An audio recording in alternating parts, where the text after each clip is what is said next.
again, guys, it is I, Freeze700. We are back with some Warhammer 40K lore. This time, the Weirdboyz. Now, first off, what is a Weirdboy? Well, Weirdboy is essentially, in the most simplistic way we could ever think of it, they are a psyker orc.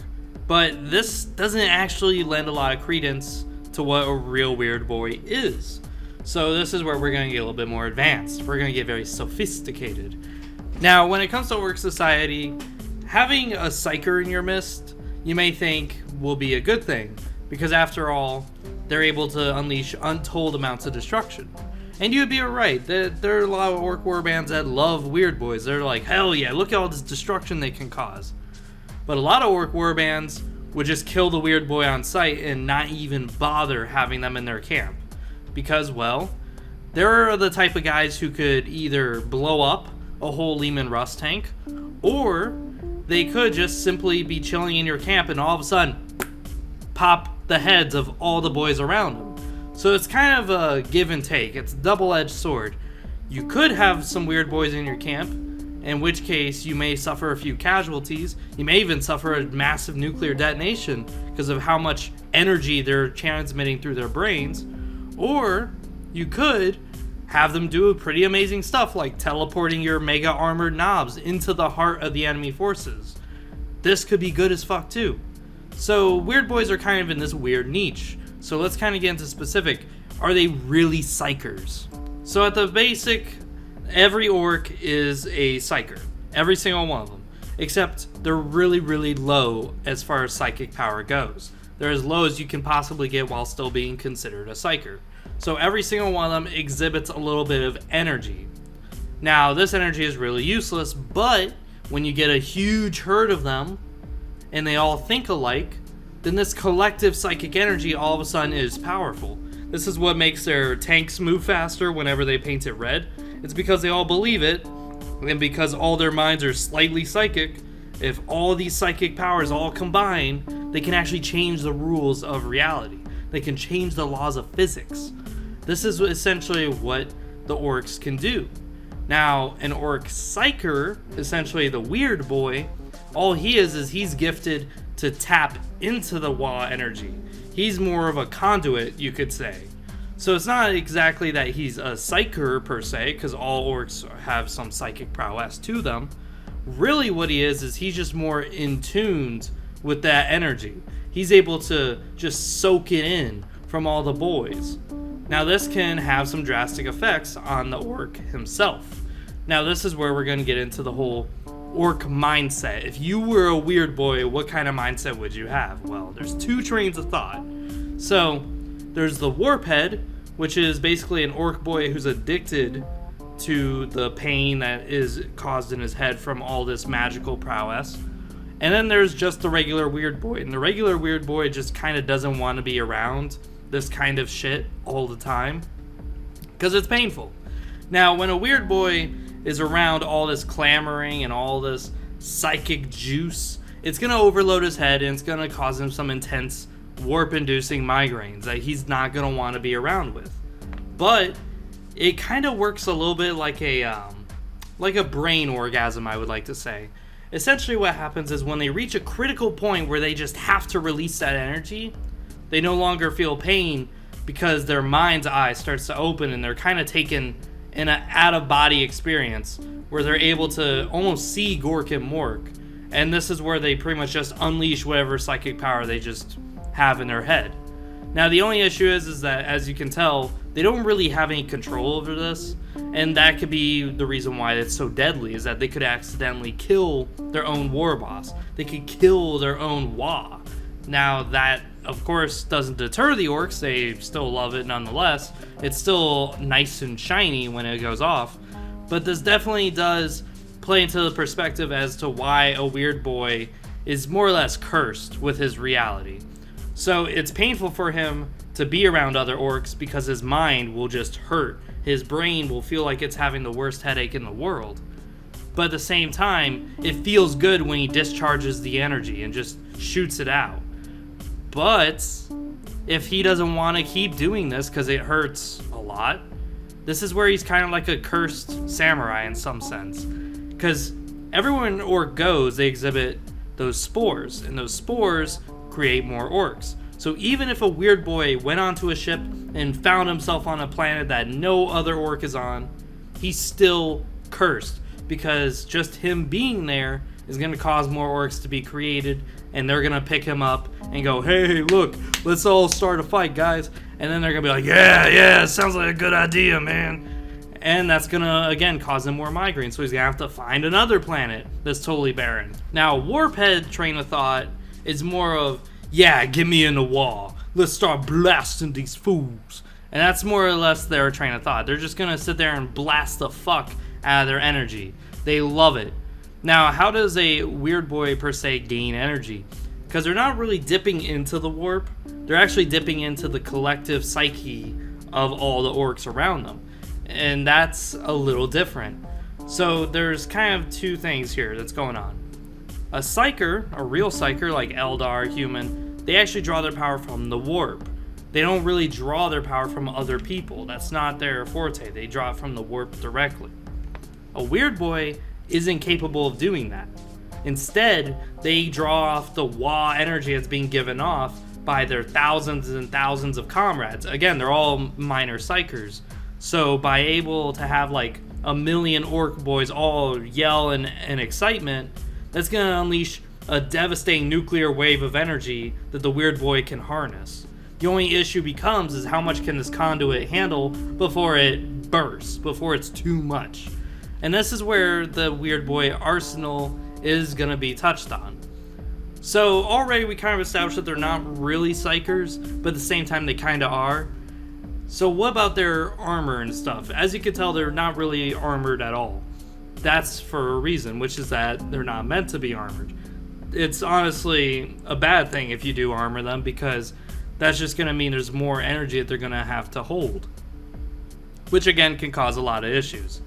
Because already if an orc is around 10,000 orc boys and they all yell wah, he's already got enough energy to lay waste to a whole fortress. Like, old Zogwar is able to just, boom, snap his fingers and a whole section of a wall will just disappear. So if an orc weird boy does carry a lot of armor, what will happen is that his armor might start to float off of him because he's kind of a magnet. And we see this with some orc weird boys where they have metal flying around them in a tornado all the fucking time. So really putting armor on these guys is really just not worth it. It might just fall off and just fly around them, or it could just work as a enhancer and just keep building up energy, in which case that could be deadly for the weird boy, because now he's got more energy than is possible. Now, their main equipment, as you can see, they usually wear bells, and they usually carry a staff. Now, what significance is the staff? The staff is essentially like a storage unit, and it also acts as a pointer, almost like a barrel of a gun. Essentially what happens is when the weird boy is so loaded up with energy, by holding onto this copper staff, it's actually allowing him to kind of get rid of some of that energy and just store it in the staff itself. But also the staff works as a pointing mechanism, so he can point exactly where he wants that energy to go.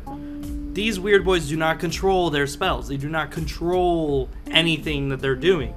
In fact, it's considered a feat to actually control and make the warp energies do what you want to do in the weird boy society.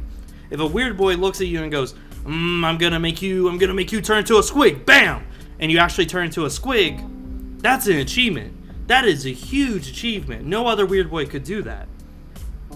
But again, it's kind of iffy.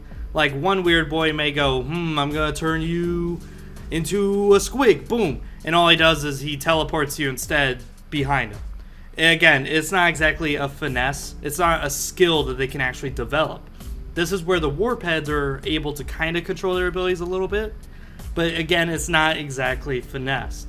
They just are addicted to discharging the energy. It's a lot like, I would say it's a lot like just ejaculating. Like, you're not doing it where you're ejaculating in a perfect cursive signature. No, you're just doing it because you just like to give off the spermies. Well, the weird boy's a lot the same, where he just likes to give off the energy. He doesn't really like to keep it. He doesn't like to have the bluest of brains. No, he just wants to get rid of it. Then there's the arsenal, again, that we're going to talk about. In the older lore, they made it where the Weirdboyz look like jesters. And by looking like jesters, this served as a warning to the other boys that, hey, this guy's a little weird.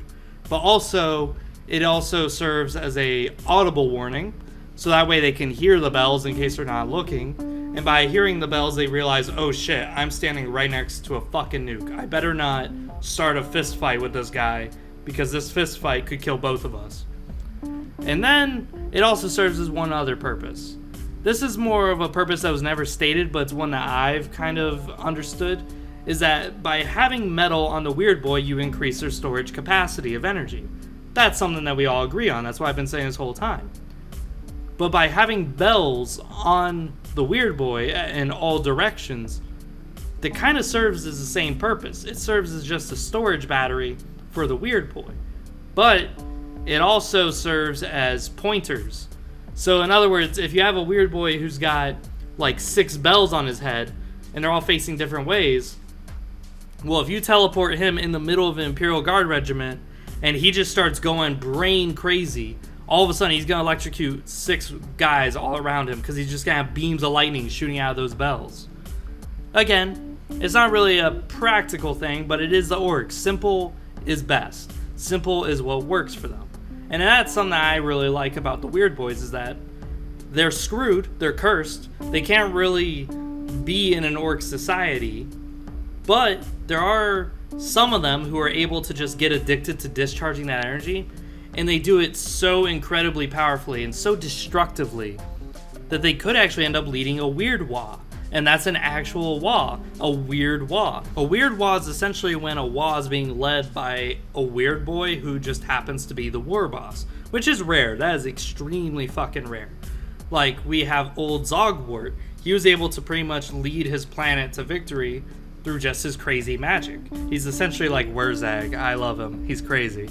And he just has a bunch of poisonous squigs on him at all times, and every time they bite him, instead of poisoning him, instead it fuels his energy. So he's a lot like a Night Goblin from Warhammer. So you see this a lot where it's always the individual orc that can lead the collective to victory. And it's totally possible for a Weirdboy, despite being shunned in orc society. Some war bosses would rather not take their chances in having a Weirdboy in their arsenal.